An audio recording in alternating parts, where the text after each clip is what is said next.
ईमानदार कार्यकर्ता के तौर पर, सिपाही के तौर पर लगातार ग्राउंड पर काम करते हुए नजर आते हैं। गर्व है इस बात का कि कांग्रेस पार्टी के जो बब्बर शेर हैं राहुल गांधी जी के, वो गली गली में जाकर लोगों की मदद कर रहे हैं। मैंने भी बहुत लोगों की मदद करी है। अब चुनाव निगम के नज़दीक हैं, क्या कुछ बड़े मुद्दे रहेंगे कांग्रेस जिनको उठाएगी और कैसे जनता को भरोसा दिलवाएगी? एक बार फिर मौका दिया जाए कांग्रेस को। आज भाजपा कहती है जहाँ झुग्गी वहाँ मकान, ये कहने से नहीं होता। शीला जी ने मेट्रो बनी या कहीं पे कोई काम हुआ तो शीला दीक्षित की सरकार ने उन गरीबों को पक्के मकान दिए। गरीबों को ये उजाड़ना चाहते हैं। ये गरीबों की सरकार नहीं है।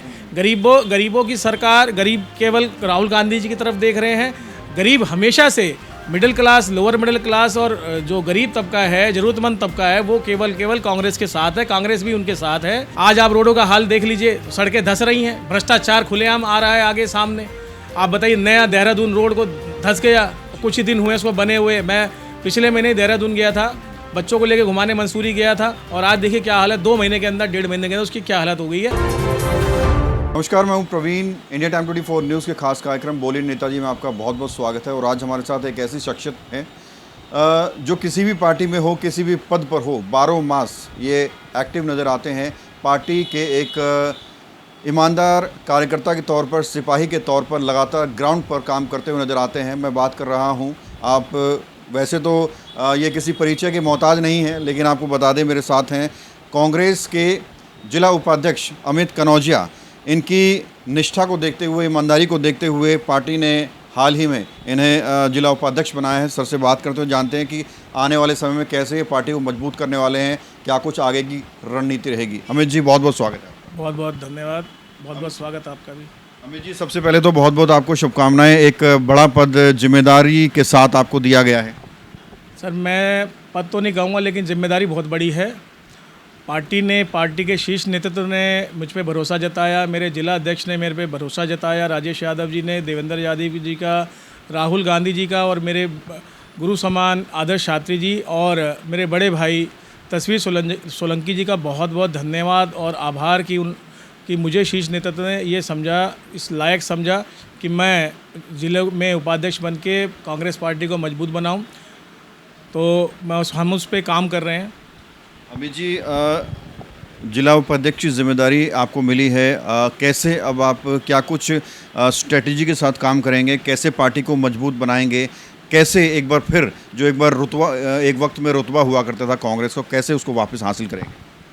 देखिए, नजफगढ़ ज़िले की मैं बात करूंगा ख़ासतौर पे। नजफगढ़ ज़िले से मुझे उपाध्यक्ष बनाया गया है। हमारी पार्टी, हमारे जिला अध्यक्ष राजेश यादव जी के नेतृत्व में बहुत ही ज़्यादा मेहनत हम लोग कर रहे हैं। संगठन पे हमारा पूरा फोकस है। हम लोग बूथ लेवल से BLA 2 बना रहे हैं, हम बनाए हैं। हमने मंडलम हमने पूरे किए हैं। हमने ब्लॉक लेवल कमेटी पूरी कर ली है। हमारी विधानसभा की टीम मजबूत हो रखी है। और राहुल गांधी जी के नेतृत्व में, राहुल गांधी जी के बब्बर शेर गली गली जाकर BLA 2 वाला काम फार्म पूरा करवा रहे हैं। मुझे गर्व है इस बात का कि कांग्रेस पार्टी के जो बब्बर शेर हैं राहुल गांधी जी के, वो गली गली में जाकर लोगों की मदद कर रहे हैं। मैंने भी बहुत लोगों की मदद करी है। मेरे पास रोज़ फ़ोन आए कई लोगों के, मैंने जाके उनके फॉर्म ठीक कराए, फॉर्म भरे। आज भी कुछ लोग मुझे फॉर्म दे के गए हैं। हम लोग उनके फॉर्म, उनकी मदद कर रहे हैं, कैसे उनका जुड़ेगा। अगर वो गांव से वोटर हैं, 2002 की लिस्ट में नहीं थे, वो कैसे दिल्ली के वोटर रह पाएंगे, किसी का वोट ना कटे। बहुत सारे किराएदार लोग ऐसे हैं जो कि पूरी तरह से दिल्ली के वोटर हैं। तो दुर्गा पार्क के बहुत सारे लोगों के वोट जुड़वाए हैं मैंने। वहाँ के BLOs के हमारे पास लिंक है, उन BLOs से मिलके उनको हमने अलाइन किया है, ताकि हमारे जो द्वारका की जनता, हमारे डाबड़ी वार्ड की जनता को कोई दिक्कत ना हो। तो इसी तरह से, क्योंकि किसी और पार्टी के BLA हैं, वो BLO के साथ नहीं घूम रहे हैं। और केवल मैं बात करूंगा कि पूरे नजफगढ़ ज़िले के अंदर हर BLO के साथ कांग्रेस के कार्यकर्ता घूम रहे हैं, BLA 2 घूम रहे हैं, उनकी मदद करवा रहे हैं। जिनका घर नहीं मिल रहा है उनके घर तक पहुंचा रहे हैं। और ग्राउंड लेवल पे हमने काम करना शुरू कर दिया है। और आने वाले चुनाव की तैयारी मैं कहूँगा कि कांग्रेस पार्टी ने शुरू कर दी है, क्योंकि ये फर्स्ट स्टेज है। और इसके बाद से हम मजबूती करके आने वाले नगर निगम चुनाव में, फिर लोकसभा चुनाव में, विधानसभा चुनाव में आपको इसका बदलाव दिखाई देगा। अब चुनाव निगम के नज़दीक हैं, क्या कुछ बड़े मुद्दे रहेंगे कांग्रेस जिनको उठाएगी और कैसे जनता को भरोसा दिलवाएगी? एक बार फिर मौका दिया जाए कांग्रेस को। देखिए, कांग्रेस ने 15 साल दिल्ली में अपना शासन चलाया है। माननीय शीला दीक्षित जी की कल पुण्यतिथि भी थी, मैं वहाँ गया था, श्रद्धा सुमन हम लोग वहाँ, मैं और मेरे जिलाध्यक्ष वहाँ पे अर्पित करके आए थे। तो शीला जी से मैं शुरुआत करता हूँ कि उन्होंने 15 साल में जो दिल्ली के लिए काम किया, उन्होंने गरीबों को बसाने का काम किया। झुग्गी झोपड़ी वालों को, आज भाजपा कहती है जहाँ झुग्गी वहाँ मकान, ये कहने से नहीं होता। शीला जी ने मेट्रो बनी या कहीं पे कोई काम हुआ तो शीला दीक्षित की सरकार ने उन गरीबों को पक्के मकान दिए।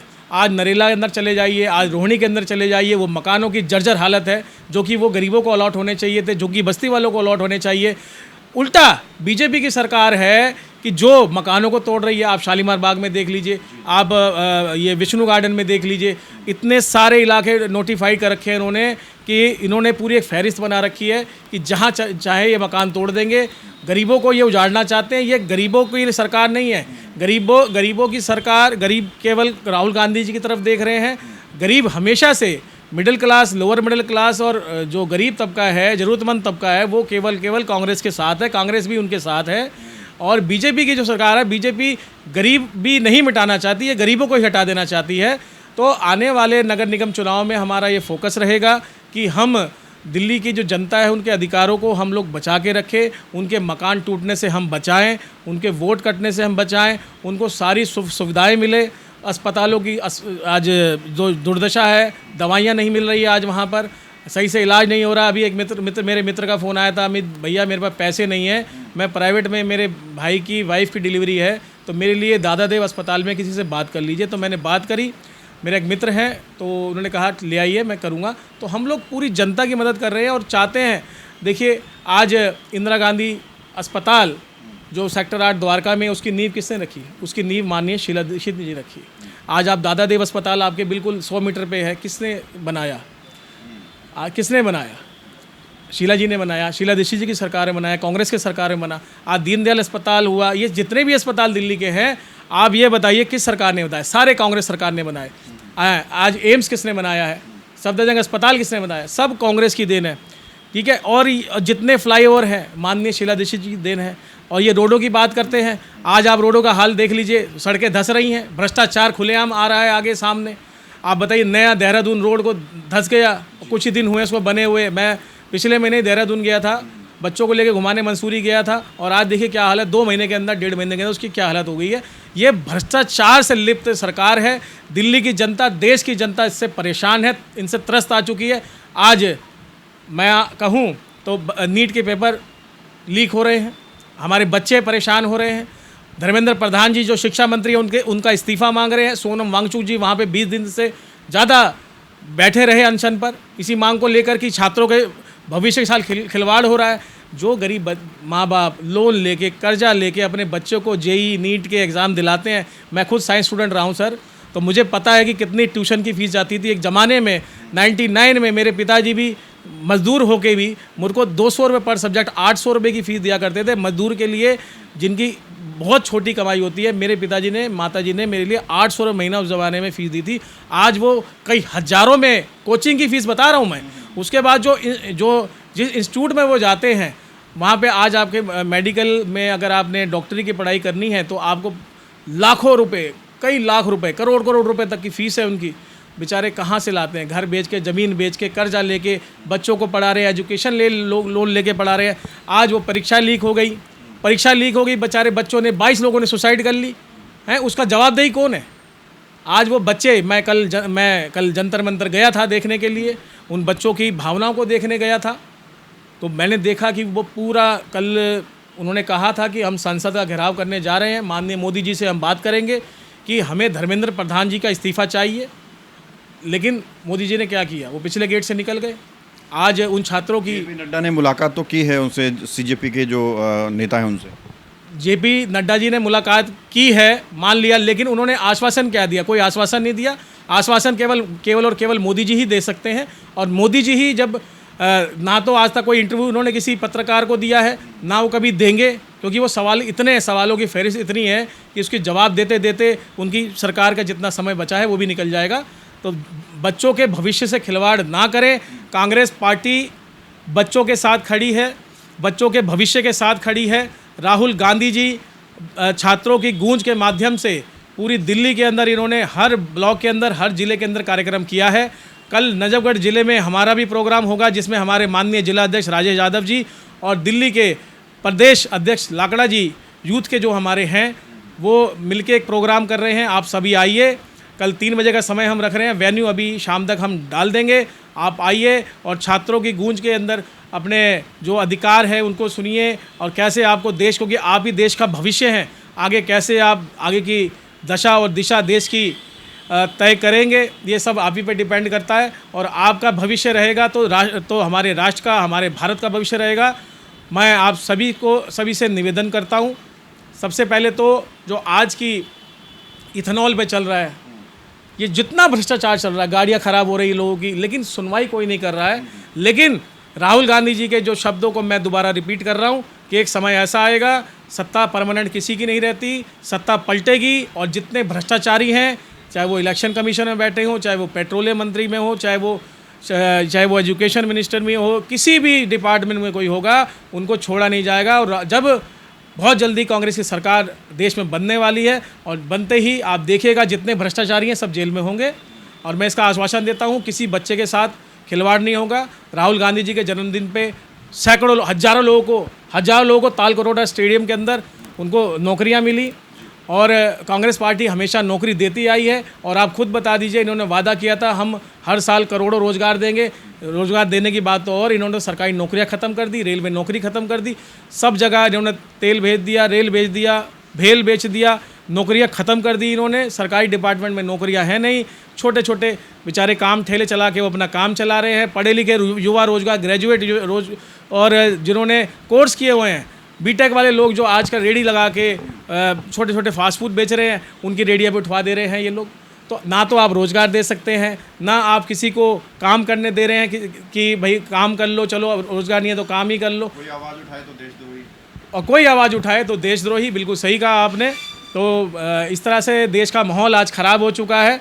तो मैं तो निवेदन करूँगा कि अभी भी सद्बुद्धि आ जाए हमारे प्रधानमंत्री जी को कि देश के साथ खिलवाड़ ना करे, अडानी अंबानी के हाथों देश को ना बेचे, थोड़ा सोचे देश की जनता के बारे में, तो बड़ा अच्छा होगा। किसानों के बारे में सोचें, युवाओं के बारे में सोचें, और गरीब जनता के बारे में सोचें कि उनका कैसे, आप महिलाओं के बारे में सोचें, उनका कैसे आप उनको बढ़ा सकते हैं आगे, और भागीदारी उनकी कर सकते हैं।